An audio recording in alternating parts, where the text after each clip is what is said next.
Big shots ஆன்மீக நேயர்களுக்கு அன்பு வணக்கம். இன்னைக்கு நம்ம இந்த 63 நாயன்மார்கள் வாழ்க்கை வரலாற்று பட்டியலில் அமர்நீதி நாயனானுடைய வாழ்க்கை வரலாற்றை பார்க்க இருக்கிறோம். இவர் பழையாறை என்னும் பழமையான ஒரு ஊரில் பிறந்தவர். இவருடைய வாழ்க்கை காலம் பார்த்தீங்க அப்படின்னா 7ஆம் நூற்றாண்டு அப்படின்னு சொல்றாங்க. அல்லிமென் முல்லையந்தார் அமர்நீதிக்கும் அடியேன் அப்படின்னு சொல்லிட்டு நம்மளுடைய திருத்தொண்ட தொகையில் நம்மளுடைய சுந்தரமூர்த்தி நாயனார் இவருடைய புகழை பாடியிருக்கிறார். ஸோ இந்த வாழ்க்கை வரலாற்றை நம்ம விரிவாக பார்க்கறதுக்கு முன்னாடி நம்ம 63 நாயன்மார்களுடைய வாழ்க்கை வரலாற்றை பார்க்கும் ஒவ்வொரு காணொலியிலும் நம்ம புரிஞ்சுக்கிற ஒரு விஷயம் வேணும். அவர்கள் செய்த தூய்மையான அந்த தொண்டை பொறுத்தே சிவபெருமான் அவர்களை ஆட்கொண்டிருக்கிறார். அதேமாரி ஒவ்வொருத்தவங்களுடைய வாழ்க்கையிலும் நம்ம ஏதோ ஒரு விஷயத்துல தீர்மானமாக டெடிக்கேஷனா இருக்கணும் அப்படிங்கிறத இந்த 63 நாயன்மார்களுடைய வாழ்க்கை வரலாறு கற்றுக் கொடுக்குது. இவர் அமர்நீதி நாயனார் நம்ம வாழ்க்கையை எடுத்துக்கிட்டோம் அப்படின்னா அவர் அடியார்களுக்கு கோவணம் கொடுப்பார். ஒவ்வொரு அடியாரும் அவரை தேடி வரும்போது உணவு உடை அந்த மாதிரி கொடுக்கும் அந்த வரிசையில் அவர் உணவிட்டு அவர்களுக்கு கோவணம் கொடுப்பார். அதே மாதிரி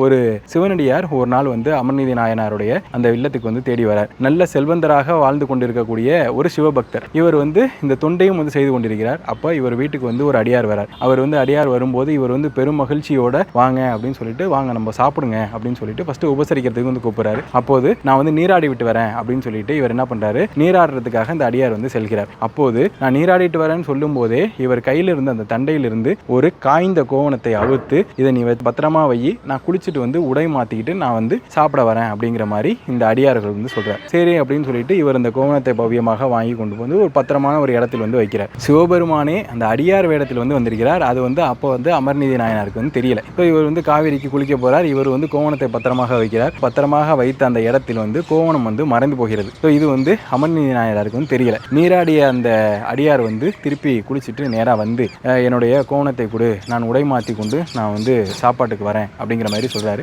அமர்நீதி நாயனாரும் வைத்த இடத்தில் போய் தேடி பார்க்கறதுக்காக போறாரு. அங்க காணும். ஸோ இது திருவிளையாடல் மாரியே இருக்கு. இவர் என்ன பண்றாரு, நேரா போய் மற்ற இடங்கள்லாம் தேடி பார்க்கறாரு. காணும். சரின்னு புதிதாக நெய்யப்பட்ட ஒரு கோவணத்தை எடுத்துக்கொண்டு, அதாவது இவரும் உடையெல்லாம் கொடுப்பார் இல்லையா, இவர் புதிதாக நெய்யப்பட்ட ஒரு கோவணத்தை எடுத்துக்கொண்டு இந்த அடியாரிடம் கொடுத்து, ஐயா இது வேற எந்த துணியிலிருந்து கிழிச்ச கோவணம் கிடையாது, இது கோவணத்துக்காகவே நெய்த ஒரு கோவணம், இது புதுமையான ஆடை, இதை நீங்க அணிந்து கொள்ளணும். அது எங்க நான் வச்சேன் அப்படிங்கறது எனக்கு தெரியல, நான் மன்னிச்சிருங்க, ஒரு பெருமனசம் நீங்க பண்ணி இதை நீங்க ஏத்துக்கணும் அப்படிங்கிற மாதிரி இவர் கேட்கிறாரு. அதற்கு அந்த அடியார் என்ன சொல்றாரு அப்படின்னா, சினம் கொண்டு, அதாவது கோவப்பட்டு அதெல்லாம் முடியாது, நான் கொடுத்த கோவணத்துக்கு நீ எனக்கு அதே கோவணம் தான் கொடுக்கணும், இல்லை அப்படின்னா என்னுடைய இந்த தண்டியில் இருக்கக்கூடிய இன்னொரு கோவணத்துக்கு சரியான சமமான எடை உள்ள கோவணத்தை நீ கொடுக்கணும் அப்படிங்கிற மாதிரி சொல்றாரு. இவர் சினம் கொண்டுகிறாரே அடியார் அப்படின்னு சொல்லிட்டு சரிங்க அப்படின்னு சொல்லிட்டு இவருடைய அந்த கோரிக்கைக்கு ஏத்துக்கிறார். துலாத்திட்டு எடுக்கப்படுகிறது, அதாவது திராஸ் எடுக்கப்படுகிறது. அதுல ஒரு பக்கம் அந்த அடியார் கொடுத்த ஒரு கோவணத்தை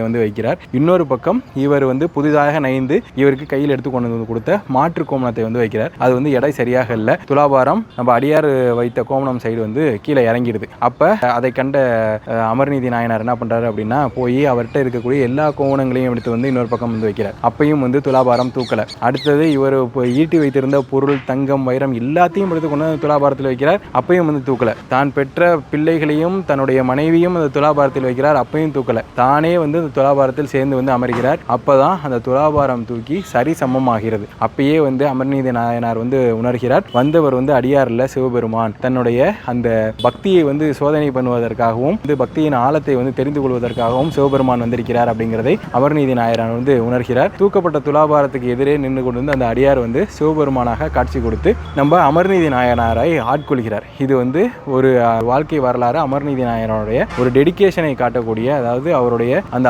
ஆழமான சிவபக்தியை காட்டக்கூடிய ஒரு வாழ்க்கை வரலாறு. அதாவது நம்ம ஏதோ ஒன்று வாங்கி வச்சோம், ஏதோ ஒன்று கொடுத்தோம், அவரை பேசி சரிகட்டி அனுப்பிச்சிட்டோம் அப்படிங்கிறது இல்லாம அவர் கேட்டதுக்கு இணங்க தன்னுடைய மொத்த செல்வத்தையும் பொன்னையும் பொருளையும் உறவுகளையும் ஏன் தன்னையே அவர் அர்ப்பணித்த ஒரு நிலை தான் இந்த ஒரு வாழ்க்கை வரலாற்றில் பக்தியின் ஆழத்தை காட்டுகிறது. ஸோ இதுதான் நம்ம அமர்நீதி நாயனாரை 63 நாயன்மார்கள் பட்டியலில் இணைத்த ஒரு வாழ்க்கை நிகழ்வு. ஸோ இதை பத்தி நீங்க முன்னாடியே கேள்விப்பட்டிருக்கீங்களா, அமர்நீதி நாயனாருடைய பெருமைகளை நீங்க அறிஞ்சிருக்கீங்களா அப்படிங்கிறத நம்ம பதிவு கீழே கமெண்டா கொடுங்க. அடுத்த ஒரு பதிவில் சந்திப்போம். நன்றி, வணக்கம்.